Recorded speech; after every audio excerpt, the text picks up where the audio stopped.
seconds away. Studio 5 set sail to New Orleans to catch up with a favorite son, Tyler Perry. Just behind all of that darkness, I see hope. Perry shares hope and passion. Then, I live for God. The Saints are marching in, celebrating 50 years in the game. And this Louisiana native goes from YouTube to a record deal. And welcome to this special edition of Studio 5. As you see, this week Studio 5 is New Orleans, home to good food, good music, and the list goes on and on. This is also home to Tyler Perry. It's where he was born. We're sitting down with the native son in just a bit, but first, let's take a look at your top 5 from Studio 5. At number 5. Your brothers are showing off again. That's what they do, babe. Empire star Trey Byers says his acting dream began as a kid at a Bible camp. Byers plays Andre, a bipolar man beginning his journey as a Christian. It's a fitting role for Byers, who says acting is his platform to share Christ.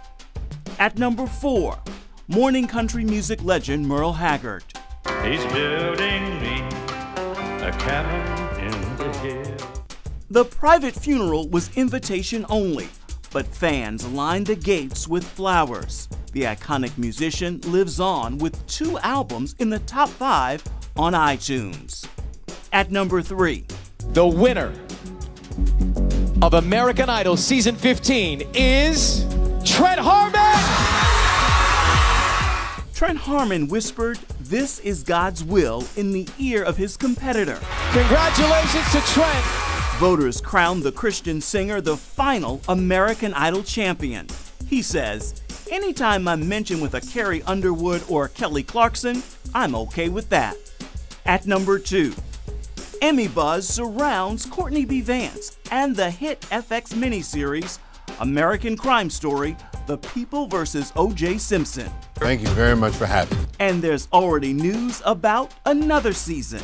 Next up, American Crime Story focuses on Hurricane Katrina, and the cast will include Vance and others from season 1. And finally, number 1, Hurricane Katrina is also part of the story of God with Morgan Freeman.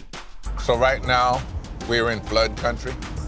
Yes, sir. He takes us to New Orleans to meet the people who survived the historic storm and hear what role their faith played during the tragedy. I just began to kneel down and pray. And those are your top 5 from Studio 5, which, as you see once again today, is New Orleans. This city has given birth to some great things, and that includes Tyler Perry. We're sitting down with the native son to talk about growing up here and what's ahead. It's good to see everybody. You having fun? Tyler Perry is a Hollywood heavyweight. The playwright, filmmaker, and television producer runs a billion-dollar media empire. It was a long, hard Hollywood climb that began here in New Orleans, where he was born, and where we caught up with him for this rare television interview. How often do you come back? Most of my family's gone since Hurricane Katrina. As a matter of fact, all of them. So I don't come back unless there's business or something going on. And since my mother passed, I don't get back a lot. But coming back now, there's a much different energy than when I was growing up here. I feel so much hope here now. It's very great. Tyler's hometown gave birth to jazz, and the baby still fills the city's air with pop-up concerts on the streets. That rich music history is one reason Tyler returned home. He narrated the live Palm Sunday performance of The Passion Play for Fox Television. It was a musical first for the city and for the country. How does it feel to be back home doing this? It's really exciting because I tell you, there's no better backdrop than New Orleans because it literally rose from a liquid grave. So to have this story being told of the resurrection in a town that was resurrected is powerful to me. August 2005. The clock is ticking here in New Orleans. Hurricane Katrina is closing in. By all accounts and everything we know, this will be a catastrophic event. Nearly 2,000 people died in Hurricane Katrina and the flood that followed. Millions were left homeless in New Orleans and along the Gulf Coast. Your hometown, how significant is that for you that you're doing this? You know, I was just thinking about it. My mother would have been so proud had she lived to see this moment. That will become known to history as the Last Supper. The modern musical take on the 2,000-year-old resurrection story was also a chance for Tyler to reach a younger audience. We're 3 generations removed from the parents that would say, you're going to church. We're taking you to church. My mother was that kind of mother who said, I'm going to teach you about Christ. And the thought of children or people or young people not even knowing that when trouble comes, not even knowing what to turn to or how to turn to something. You're going to turn to something. But I want it to be God. I want it to be Christ. Do you feel like your life was resurrected here? I honestly, I felt like my death and burial were here. I felt like my resurrection was when I came out of here. So this was but all of those moments of the death and the fight and the struggle are also important to who you become. Tyler was named after his dad, Emmett Perry. He changed his name to Tyler at 16 to put some emotional distance between the two of them. His father verbally and violently abused him before ultimately abandoning the family. The now successful grown-up Tyler wrote young Tyler this letter. Dear child of God, in this picture I see you trying to smile, but that smirk is all you could muster. I know that you are having it really hard right now, and you spend a lot of time using your imagination, seeing yourself running in a park to get away from all the pain. I feel the horror of the hands of the molesters who are trying to rob you of who you are. You were contemplating suicide at one point in your life. Yeah, as a kid, absolutely, absolutely. In this town. Can you imagine? That's what I tell people, no matter how dark it is, no matter what's going on in your life, there is better coming, there is brighter coming. It's just like the story of the pastor, when that Christ had to go through all of these things so that he could be resurrected. Can I get an amen for our choir? Tyler Perry has gone from producing and starring in stage plays on the Chitlin circuit to writing, producing, and directing more than a dozen big-screen blockbusters. Many of those storylines point audiences to his personal faith. I don't make any apologies for it. Nobody else makes any apologies for it. They don't make apologies for what they believe in or what they don't believe in, so I'm not making any apologies. This is what I believe. If it offends you, pray for me. Or if you don't pray, then talk to whoever you talk to about it. But no, I'm not apologizing for who I am, because I tell you, had it not been for the grace of God, I know for a fact that this had it not been for my mother teaching me about the old rugged cross and teaching me about Jesus, teaching me about Christ, I don't know where I'd be. I really don't know where I'd be. You're a dad now, too. Yeah. Does that help to guide the projects you're doing in the future? Oh, are you kidding me? That's why I'm doing Teenage Mutant Ninja Turtles. Yeah, absolutely, because even the thought of what kind of world am I leaving for him? You know, and I want it to be something that is special, and I want him to know the God of his mother and his father, and understand that, and know that his father's faith and what he believed was so important to him, and that he should never depart from it. So that's what's important to me with him. And fans need not worry. Tyler has no plans to abandon the role that started it all. Medea! Hey, Hattie! He'll keep playing Medea, the 6-foot, 60-something-year-old, no-nonsense grandmother. Who are you? I'm deaf in a dress. Do you want to come get some? Could Medea narrate The Passion? Never. No, I'm so sick of that old broad. I'm so sick of that old broad. No, we're going to leave her for her Halloween movie, but no. She's got a Halloween movie coming out. Halloween comes out October 21st, but no, she will not be anywhere near The Passion, I can assure you. She doesn't know Jesus. She runs from him. So we'll leave the Passion story for Tyler Perry to tell. We're not better serving the needs of their people. Tyler Perry is the big man behind the Medea character. He's also the man behind a musical first here in the Crescent City. More on that is coming up in just a bit. Also still ahead. Imagine no possession. Meet the man of faith and passion behind this hit television music series. The stage is being dismantled following a musical first for the Crescent City and a musical first for the country. The staging of The Passion live here on the streets of New Orleans. Tyler Perry helped to bring it to his hometown. But the musical mastermind behind it all is Adam Anders. We sat down with him for part 2 of the interview. The Passion came to New Orleans on Palm Sunday. Peace be with you, teacher. Terrified the disciples, especially Peter. The live 2-hour Fox television event brought unforgettable moments and unforgettable music. The man behind it is Adam Anders, the music producer who has sold more than 80 million albums, and he's developed songs for major motion pictures and television. The music is beautiful. Love everything I heard. Do you have a favorite song? It's tough to choose, isn't it? They're all my babies, like you said. Pierre Astrom, my partner, and I, you know, it sounds cheesy, we report a lot of passion into it, and I think it comes through in the arrangements. We really care about this. It's not just another project for us.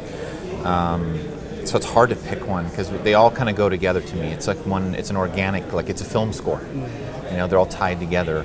So to me, the whole thing is one favorite thing for me. If you don't know Adam's voice, you certainly know his work. Imagine all the people. He was the musical director for Fox Television's wildly popular series, Glee. You're the man behind Glee as far as music goes. You just said that you're doing Dirty Dancing as well. Where does this project fit in your wide career? This is the pinnacle. Honestly, to me, this is the highlight of my career. It's emotional for me. I grew up in the ministry with my parents are ministers, and for me to have this long career I've already had and really feel and see that everything I've been through in my life, everything I've done in my life and career to this point have led me to this. And you can't say that about a lot of things you do. Have you ever felt that your work has been more of a ministry now than ever before? Absolutely. Ministries, I think everyone's in the ministry, honestly, to some degree. Especially if you're a believer, your life is your ministry. And I've always felt like, I've never been called to ministry to do, music in church or Christian music like my parents did. I did start my career there, and I married a big Christian music superstar. But for me, it was always, I just want to do great, work and maybe be a guy of faith, a man of faith in a town like Hollywood, and just do my thing. Anders is married to singer Nikki Hassman, who performed with the Christian group Avalon. She also lent her voice to the choir on The Passion. The Passion only adds to Adam's impressive list of artists he's worked with in his long career, of doing what he loves. And I think that's what's cool about this project. Jesus' message was love each other. The first mandate he gave us was to love each other, and we forget that all the time. And I think I want to be remembered for who I loved, not for who I didn't. Jesus coming to life in 20th century on the streets of New Orleans. This city, how significant for this to be happening here? When Yako, the creator, and I decided to bring this to America, we're like, well, where are we going to do it? Because the idea is to do it in a different city every year on Palm Sunday. And hopefully make it an Easter tradition. We celebrate Easter in this country, right? So we should know what the story is. But we're like, well, where do we start? Is it New York? Is it LA? Like, where is it? And it pretty quickly, New Orleans jumped to the front because we realized no city has been through more suffering and resurrected itself like New Orleans. And so to tell a resurrection story in a resurrected city just made perfect sense for us. And then the bonus is it's a music city. It's a cultural city with great backdrops for all these scenes. It's a spiritual city. No Studio 5 trip to New Orleans would be complete without a stop here at the iconic Superdome. It is home to the Pelicans and, of course, home to the New Orleans Saints. The Saints are actually celebrating 50 years of football here in the Crescent City. So let's head on inside for today's Faith on the Field.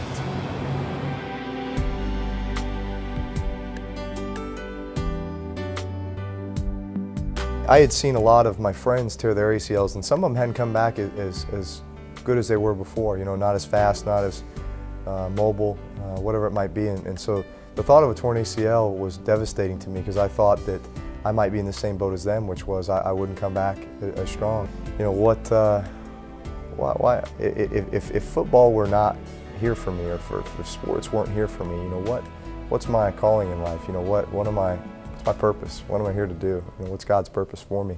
And for some reason, it all hit me. God was looking for a few good men to, carry the torch and to represent the Christian faith and to lead.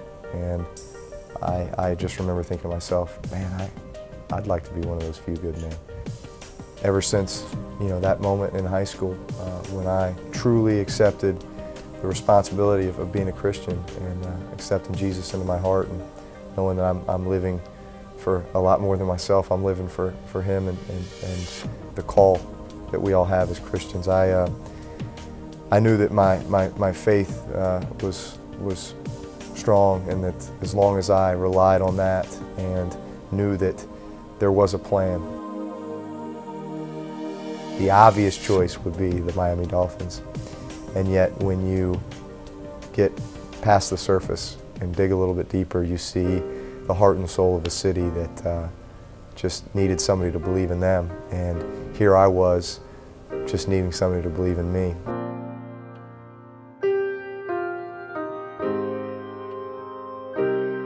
I live for God, for the faith that I have in Him, and knowing the sacrifices that Jesus Christ made on the cross for me, and just feeling like it's in God's hands.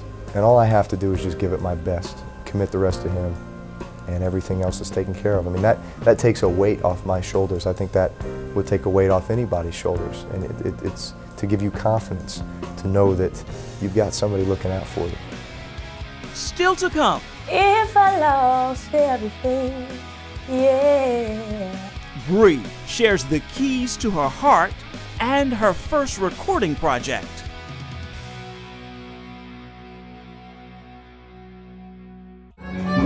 As you can hear, music and New Orleans go hand in hand. And perhaps no one knows that better than my next guest. She's a Louisiana native who went from being a YouTube sensation to a recording artist, and she's now released her first CD. Briana Babineaux is what's playing in my ear. Briana Babineaux goes simply by the name Bree. And while the Louisiana native is a new recording artist, she's been singing since she was just 3 years old. So you started 3 or 4. When do you realize this may be something? Maybe last year. Oh, really? It wasn't something, I don't know, it just wasn't something that I wanted to do. I knew I could, I knew I could sing and things like that, but it wasn't, I didn't have a drive in me to want to do this. I love singing, but they had to make me sing, basically. I had to be forced to sing, forced to do it. So what happened that made you, because you obviously love it now, because this is full-fledged. This is full-fledged, yes. I love it now. I guess growing up, you see how important it is as far as ministry-wise. My father is a pastor, so at the age of 18, I got asked to be the praise and worship leader. So I had to fall in love with it. I guess we could call you the social media darling, because it seems like that's how it started. Tell me what happened. Okay, so, well, my friends, we do this YPFC, Young People for Christ, and we do these worship sessions where we just sing all night long, have fun and whatever like that. A friend recorded her singing at that overnight meeting and posted it online. When I was singing this song, all the hurt, all the pain, things that I was feeling, I just began to release it in the song, and I began to say, God, I want a brand new start. The video went viral with people responding from hundreds and thousands of miles away. It was heavy on me. What I was thinking about, it was real heavy on me, and once I released it, I felt the weights being lifted. So just, the place that I was in, and it met somebody, to touch someone, that really blessed me. Music executive Marquise Boone also saw the video and signed Bree to his record label. With a music video and an album, it's been quite a busy year. But Bree did have to give up one thing, her athletic career. I had a scholarship in track, full ride, but I gave it up. You gave up a full ride to college as a track star. How was I gonna do all of that? Running track, singing, that's too much. It was one or the other. I couldn't do everything. Still ahead, from Studio 5 in New Orleans, we're going back to the Superdome for a word from the NFL's Benjamin Watson. He's tackling the questions of race and racism. When Studio 5 sets sail next week, we leave New Orleans for Chicago, where film director Malcolm Lee takes us inside Barbershop The Next Cut. Soul food to save food soul. Every delicious piece of beef helps keep a bullet off the street. It's a challenging movie. Talking about gun violence, especially in the inner cities of Chicago. You can't set a movie right now in modern day without talking about gun violence in Chicago. I mean, in America, there's such a gun violence problem, but certainly in Chicago, you know, there's more deaths per capita, you know, than any place else in the United States. And before I go, I want to give today's final word to another man with great ties to football and, of course, the New Orleans Saints. Benjamin Watson has a message that is sure to leave you encouraged. The amazing thing about a football team is we can disagree and fight like brothers, but then we come back together. We are able to be open and honest about things that may offend us. A great opportunity to get past what somebody looks like, and then we leave there and kind of go back into the real world and have to deal with these different issues. As a Black American, there's a history of injustice from my grandfather and my father and my great-grandfather towards Blacks in this country. So as a Black man, I carry that. Racism is simply a symptom of sin. And sin is the foundation. Sin is something that we're all born with. So I have the propensity to be racist, to be prejudiced, to hate other people. Look, I need the blood of Christ too. Christ changes who we are on the inside and transforms our heart so that we can love other people that don't look like us. We need to reconcile in the church because we're the ones that should understand it. We're the ones that have been saved by grace. We're the ones that understand what it means to love unconditionally. We're the ones who understand forgiveness. Where is your heart? Can you forgive because your heart has been changed? A wise word and the final word for this edition of Studio 5 from New Orleans. Until next time, reach out and touch me at Ephraim Graham on Instagram, Facebook, and Twitter. And then come on back and see where Studio 5 takes you next week.